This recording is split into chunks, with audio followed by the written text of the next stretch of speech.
एक तरफ सीएम योगी आधी रात तक अधिकारियों के साथ बैठक कर रहे हैं तो दूसरी तरफ उनके मंत्री विधायक मौके पर जाकर छापा मार रहे हैं।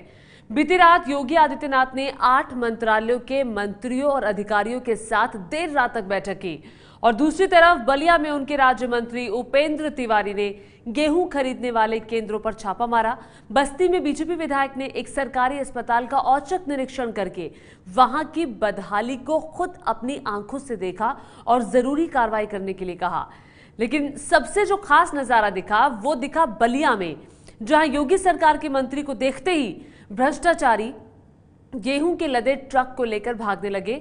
आज योगी कैबिनेट की तीसरी बैठक भी होने वाली है। नजर इस बात पर रहेगी कि आज किन किन बातों पर इस कैबिनेट की बैठक में चर्चा होगी और क्या फैसले होंगे। योगी सरकार के मंत्री उपेंद्र तिवारी बलिया के गेहूं खरीद केंद्र पर जैसे ही जांच के लिए पहुंचे, वहां मौजूद ट्रक ड्राइवर गेहूं से लदे ट्रक को लेकर भागने लगे।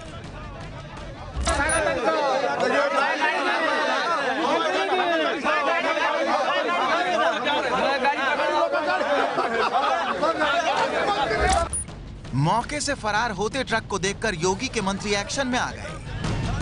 एक गाड़ी चली गई, दरोगा से नहीं रोकेगी। एकदम सारी गाड़ियां पकड़वाइए, सारी गाड़ियां, एक गाड़ी नहीं निकलेगी। मंत्री जी का आदेश, लिहाजा पुलिस को मुस्तैदी दिखानी ही थी।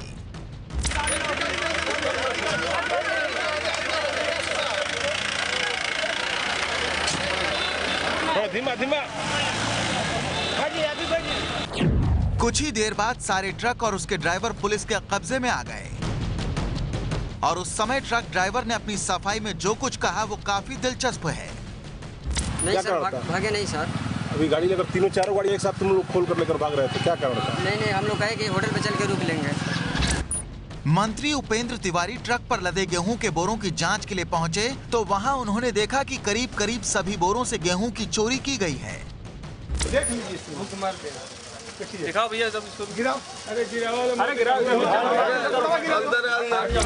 ट्रक पर लदे बोरों में गेहूं की चोरी का जायजा लेने के बाद मंत्री महोदय नाप तौल करने वाली मशीन के पास गए तो वहां भी बोरों में हेराफेरी नजर आई। देख लीजिए, 58 केजी देख लीजिए। गेहूं खरीद में हो रही इन धांधलियों को देखने के बाद मंत्री महोदय ने गेहूं खरीद केंद्र के पुराने रिकॉर्ड को खंगालने का फैसला किया ताकि पूरे गोरख धंधे की ठीक से जानकारी मिल सके। अभी तक कितने कुंटल की फौजदारी आज तक आपने किया कि डेट को कितने रजिस्टर लेके आइए जल्दी, फटाफट लेके आओ साथ में। मंत्री महोदय ने इसी अंदाज में बलिया के कुछ और गेहूं खरीद केंद्रों पर छापा मारा। ज्यादातर जगहों पर गेहूं खरीद में धांधली हो रही थी, जिसकी अब विस्तृत जांच हो रही है।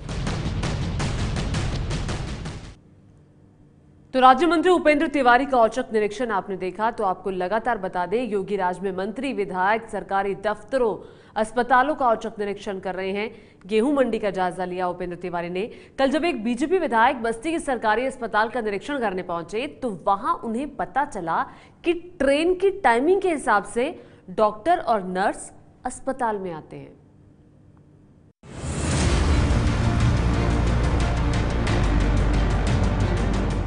कप्तानगंज के बीजेपी विधायक चंद्र प्रकाश शुक्ला जब सरकारी अस्पताल का निरीक्षण करने पहुंचे तो वहां उन्हें 37 कर्मचारियों की जगह पर केवल 3 कर्मचारी मौके पर मौजूद मिले। वाकर सिंह, ये कहाँ है? ये सीएल राकेश प्रताप मणि, ये सुबह 8 से 2 की ड्यूटी। ये सब 8 से 2 की। उसी समय विधायक महोदय से किसी मरीज ने शिकायत कर दी थी। उन्हें बाहर से दवा खरीदने के लिए कहा जाता है। जब इस बारे में डॉक्टर से पूछा गया तो उन्होंने कहा कि बाहर से दवा मंगवाना उनकी मजबूरी है। कभी-कभी क्या होता है ना कि जब हमारे पास नहीं रहता मरीज की जान बचाने के लिए सर, यहाँ नहीं, आप ऑल ओवर इंडिया चलते हैं, मुझे लिखना पड़ता है सर, या हर उस डॉक्टर को लिखना पड़ता है। मुझे शौक नहीं है सर बाहर से दवाई लिखने की। डॉक्टर की इस दलील का विधायक महोदय कोई जवाब नहीं दे पाए, लेकिन उसी समय उन्होंने ऐलान कर दिया कि कुछ लोगों पर गाज गिरेगी। इसका पहले फोटोकॉपी कराइए, इसका ये इनको तो सस्पेंड कराएंगे। ये यही सिस्टम है, इसको ले जाकर फोटोकॉपी कराएंगे। 3-4 तो ऐसे कर्मचारी थे जो एक दिन बाद का अटेंडेंस लगा के बैठे हुए थे, एडवांस में अटेंडेंस लगा के बैठे हुए थे। सरकारी अस्पताल की जांच में जो सबसे दिलचस्प जानकारी सामने आई है वो ये है कि वहां ट्रेन से आने जाने के हिसाब से ड्यूटी ओवर तय होती है। हमको ये भी जानकारी मिली कि ये लोग 8 बजे नहीं आते हैं, जो आते भी हैं वो ट्रेन के टाइमिंग से आते हैं। वो वहां पे कहे कि हम 8 बजे से 2 बजे की ड्यूटी करते हैं, लेकिन सही बात यह है कि ट्रेन अगर 12 बजे आती है तो 12 बजे आते हैं, 2 बजे चले जाते हैं, 11 बजे आती है तो 11 बजे आते हैं, फिर चले जाते हैं। ये है ABP न्यूज, आपको रखे आगे।